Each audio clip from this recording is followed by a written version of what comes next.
One of the things you talked about in your talk, your TEDx talk, was the correlation between undiagnosed neurodevelopmental conditions and young adults who find themselves in the criminal justice system.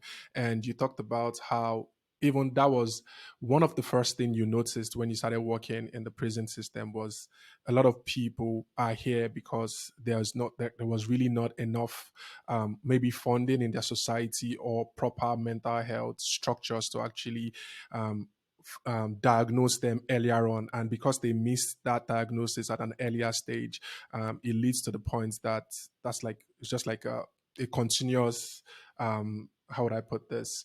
Process that leads to them finding themselves in the position they are in. And I think that's the reason why a mother would actually say, "Oh, there's nothing wrong with my child," given and when originally you like there wasn't enough resources, or maybe they were not properly educated enough to notice some certain signs and symptoms at an earlier age, and then maybe put a finger on that and try to get like an official diagnosis about what's wrong. Maybe they would have started like sort of like paying attention more or treating them um, with like being more vigilant, like I would say. So can you actually talk about like the correlation between undiagnosed neurodevelopmental issues and other mental health conditions and like Yeah. the criminal justice system?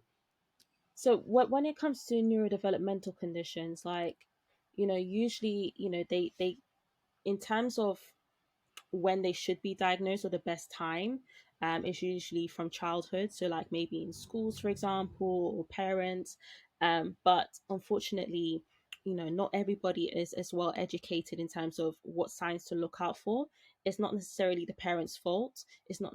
I can't say there's anyone in particular to blame, but it's more about ensuring that everyone has the right resources, which I think is also a privilege. Like there are some communities who don't have the enough resources to understand, oh, my child is, exhibiting certain behaviors, let me take him to a GP or psychologist to be, to check them out. Like not everybody has that privilege of knowing. So that's definitely contributed to why a lot of children as well, young people, are going through the system, going through the education system, struggling, for example, or you know um presenting with behavioral challenges.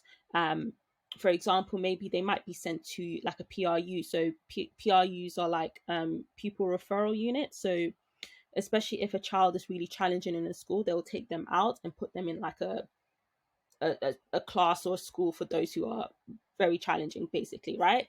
And I think I also mentioned that in the talk as well. That's a definite pipeline to somebody, potentially going down the prison route, because they're being taken out of their environment, they're being isolated, less opportunities, and also the core of what's actually happening within their brains or how they process things isn't being resolved. So they start acting out aggressively. And, I did talk about a prisoner that I worked with who had autism. It was not diagnosed. When I met him, he didn't have any diagnosis, came through from the police cell straight to us.